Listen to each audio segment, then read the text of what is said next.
All right, good morning, y'all. About 4 o'clock, and on this Friday after or Friday morning, getting ready to head to the gym. Got an eccentric focus push day, so we're gonna really be emphasizing the negatives and making sure that we control that portion of the movement that really damages a lot of muscle. Got my pre-workout here with some Gatorade.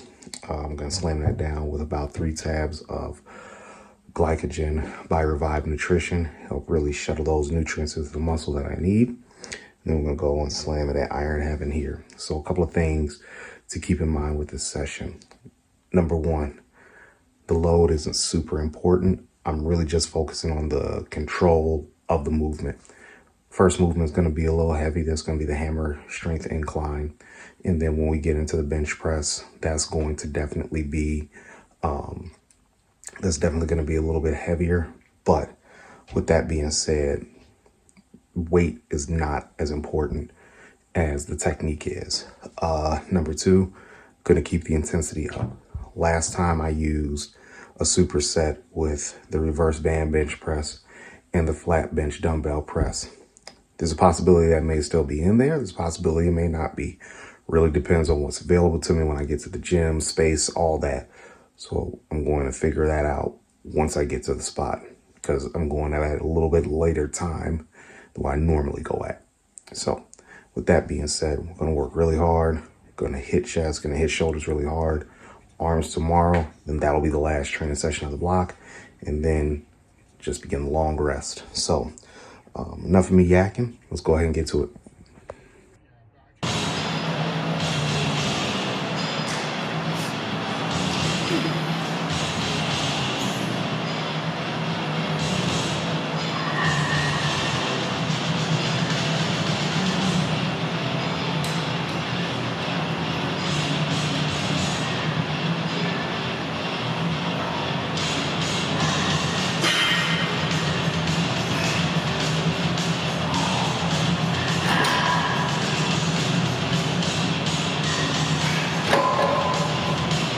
Okay, so standard fare, warming up with incline presses.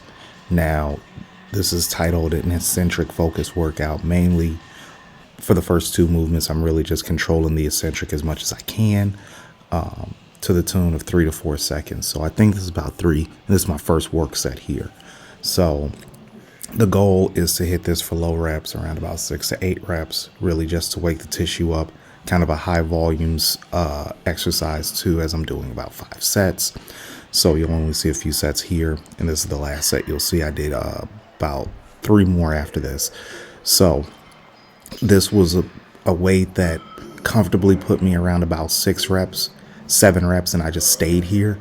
That 8th rep I had to fight for, but this was really to wake the muscle fibers up and get them going to a point where they could just be utilized in a more efficient manner. And that's also without adding in any additional volume. So here you see my setup for my superset. It's reverse banded bench press with red bands and a couple of dumbbells, which are about 65 pounds. So what I'm doing here is I'm doing pretty much the same thing that I did on the hammer strength incline. I'm attempting to work the eccentric as much as possible, get a lot of muscle damage on the way down, and then directly go into some fast reps, work those fast switch fibers with the dumbbells. So a simulation of dynamic work, right? So as you can see here, I'm tucking the elbow a little bit, not flaring them out, putting the pec in a vulnerable position, but I'm rather just controlling that weight, making sure that chest gets all that work. And then right here, we directly go into the dumbbell press. Now, I was trying to make sure this was at least a 1 second negative, but it definitely didn't drop. So, or free fall, like I like to call it. But this was a brutal superset. So the first superset, I was actually able to get the prescribed 10 reps on the dumbbell press, but subsequent sets, it got pretty heavy. And once I added those 10s on, it was a monster. So 4 rounds here for a total of 8 sets. So at that point in the workout, I'm approaching 12 overall sets, because even though this is a superset, these are individual exercise, and I do account for that volume. So for my bench, I had to go back to my powerlifting form, basically keeping my feet on the ground for the most part. You saw them move there a little bit. And just really, again, tucking the elbow, bringing in the tricep a little bit more. Quick note on the bench press. If you flare your elbows out, the likelihood of a pec injury is extremely high.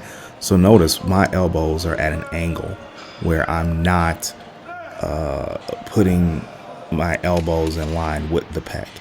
They're definitely tucking. They're bringing in more tricep, and it's allowing me to be able to be in a stronger upper body position to press. I'm not squeezing my shoulder blades back like I would as a power lifter, rather, but I am packing it a little bit. Not too much though, because I don't want my chest shut off and my back will still sore from that 40 set pull day. That is up on my YouTube as well. So a little bit of the pressure that I needed from my upper back to push was not there. So again, this was the last sequence, and I didn't get very many reps on this last set here. So, that was what it was, but we moved on to the next movement. If you have bands in your gym or you don't, I encourage you to purchase a pair and try this setup for yourself. You could do this in any gym, to be quite honest with you. And if any gym owner or management complains, well, you just slap the shit out of them. I'm sorry, just kidding. Not encouraging violence. Finishing out chest with what should have been dips. But the way that my elbow was really bothering me and my shoulder was really bothering me, I opted for flies instead on the Magnum. So Magnum equipment is kind of an underrated line. If you do have it in your gym, I highly recommend that you go ahead and use it as much as you can, because they make some really, really good plate loaded equipment, some really, really good selectorized machines. This fly machine is probably one of the 3 best I've ever used. The other being the Nautilus one with the arms free, and then the other being the Prime fly, where you can actually just choose the resistance. So nothing more to be said here for chest, except that little gut I got has to get gone for the summer and try to put my body in a good spot to possibly compete in November. But we'll see how that goes. But in any event, finishing up with flies, did 3 sets here and just called it good and went on to shoulders. Now, I normally don't do this exercise that you see right now, where you lay back on the incline bench. You've seen this before with Hypertrophy Coach and a few other, I don't want to say influencers, but a few online trainers. I'm not the best at it, and I'm still getting the form down, and it's kind of cumbersome to set up, and I'm a lazy son of a bitch. So what I've just gone ahead and done, I just bit the bullet, went ahead and got the individual handles. I don't pull it by the wrist because I don't have a training partner to hand stuff off to. So, but with that being said, I like this exercise. I really like the way I connected with it, and I really enjoyed the way it made my shoulders feel. So this will probably be something that I'm messing around with in the last block. So, quick tip. If you have an extended training block like I did, and it's coming to an end, like this is the last week of training until when I start my fast for Ramadan, take that week off, and then we do systemic conditioning, right? This is a good time to play around with movements that you want to put in your next block and progress on. So if there's some stuff that you've been wondering about, then I would just go ahead and do it. Try it out for a couple of days, try it out for a workout, see how you like it. And then when the next block gets ready to come up, your maintenance block, then you can start throwing those movements in.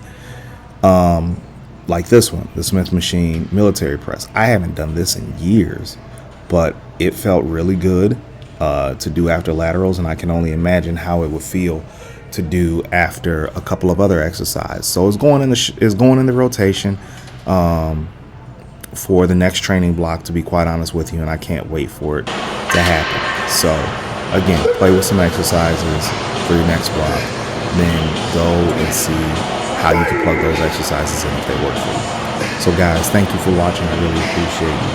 Got one more training day, which is arms, and you know I love me some arms. So like and subscribe to the channel, and we'll see you next time. Thanks.